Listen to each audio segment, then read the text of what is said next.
Malam. Di sini saya akan menjelaskan presentasi mengenai tugas Prakrin. Nama saya Daniel Sitanggang, NIM 43219110200. Di sini saya akan menjelaskan tentang annual review dari perusahaan tempat saya magang atau bekerja, yaitu sebuah perusahaan yang bergerak di bidang jasa konsultan pajak dan konsultan keuangan. Oke, ini data ini saya ambil dari annual review tahunan perusahaan saya. Oke. Untuk annual review-nya sih di sini agendanya itu pertama itu ya visi dan misi.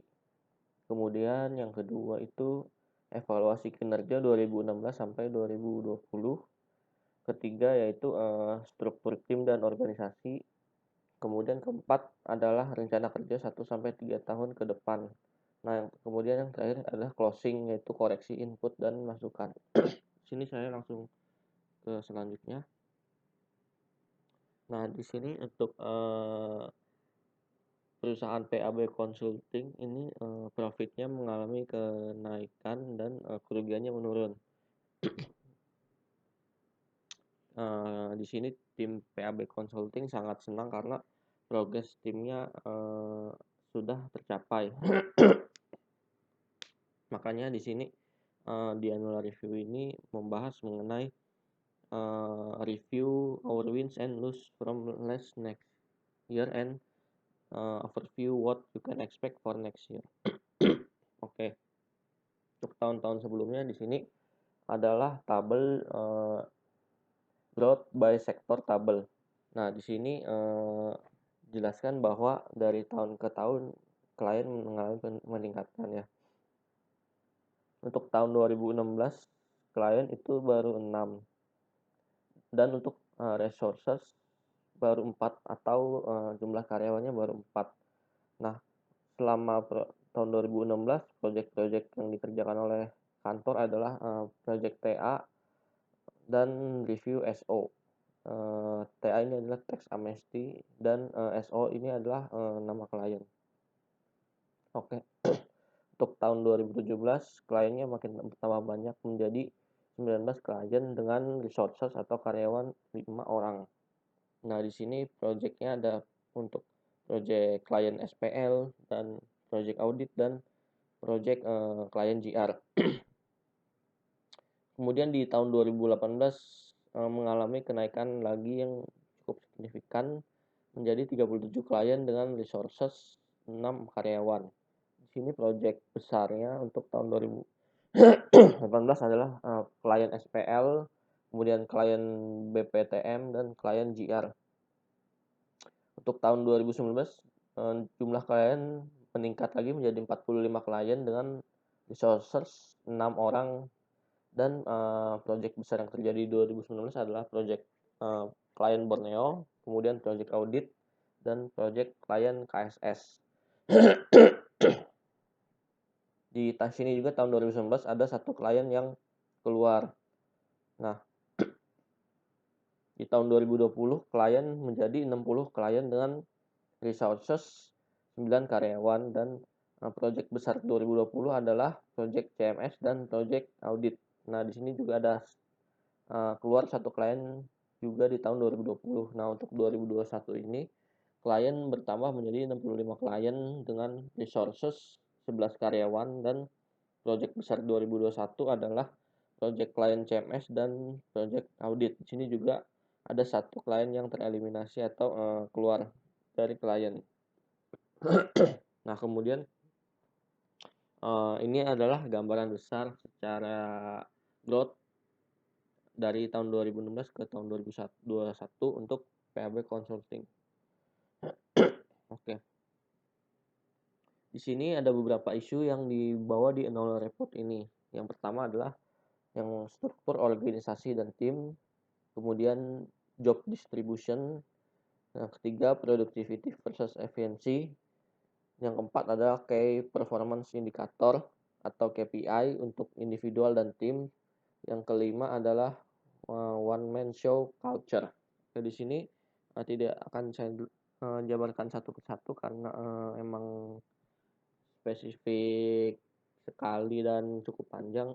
Maka di sini untuk poin satu, di sini paling dijelaskan waktu meeting annual report itu tentang struktur organisasi dan tim. Jadi pembagian-pembagian ini project ini atau klien ini di-handle supervisornya siapa dan tim-timnya apa aja. Jadi seperti pembagian struktur organisasi pada umumnya lah di perusahaan. Nah, kemudian yang nomor 2 job distribution ada secara garis besarnya membahas tentang distribusi pekerjaan yang dibagi ke masing-masing individu konsultan di PAB Consulting. Yang ketiga adalah productivity dan efisiensi. Di sini lebih membahas mengenai efisiensi dalam bekerja dan produktivitas dalam bekerja. Kemudian yang nomor 4 mengenai KPI adalah standar penilaian untuk karyawan kantor dalam hal mendapatkan promosi dan kenaikan gaji. Di sini juga ada KPI secara individual dan KPI secara tim. Kemudian nomor 5 ini isunya adalah one man show culture. Nah, di sini maksudnya one man show culture karena di kantor konsultan itu pembagiannya udah klien per klien, jadi jarang biasanya ada hierarki atau antara atasan dan bawahan, karena di sini biasanya emang masing-masing itu udah punya kliennya masing-masing. Jadi biasanya sih lebih ke koordinasi supaya kita sebagai tim kalau ada kesusahan saling bantu-membantu ya, seperti itulah.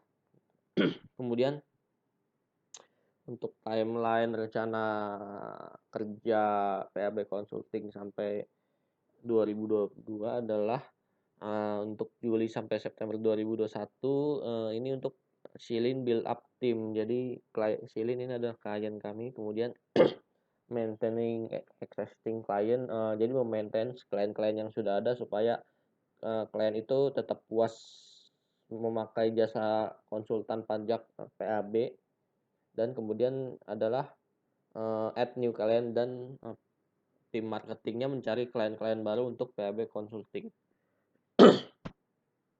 Untuk Oktober sampai Desember 2021 itu rencananya ada tax amnesty jilid 2 dan evaluation performance atau evaluasi performa. Kemudian untuk Januari sampai Maret 2022 itu ada promosi dan pembagian bonus. Seperti itu. Nah, untuk goal PAB Consulting untuk tahun 2020 adalah bisnis priority-nya adalah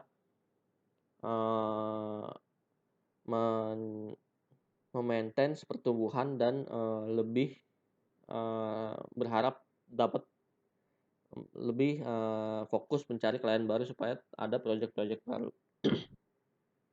Untuk kesempatan karyawan atau employee opportunities adalah yang pertama itu skill dan knowledge. Ya, kita tahulah kalau mau mencari ilmu ya di kantor konsultan biasanya emang itu kita berhadapan dengan banyak-banyak kasus dan itu bisa jadi pengalaman yang berharga buat konsultan. Kemudian manage leave and day off dan train the junior atau intern. Nah, di sini kita dituntut atau di challenge untuk bisa mendelegasikan pengetahuan kita kepada junior-junior kita atau para karyawan magang di tempat PAB Consulting ini. Oke, untuk kesimpulan dari annual report ini adalah yang pertama, profit itu naik, kemudian we are getting our work done. Di sini PAB Consulting bisa menyelesaikan tahun 2020 secara smooth atau secara halus lah tanpa ada kendala. Nah, kemudian tahun lalu juga PAB Consulting mendukung atau support para kliennya. Nah, oke. Nah, yang paling penting sih di tahun 2020 dan 2021 yang challenging karena masa pandemi COVID ini, PAB Consulting istilahnya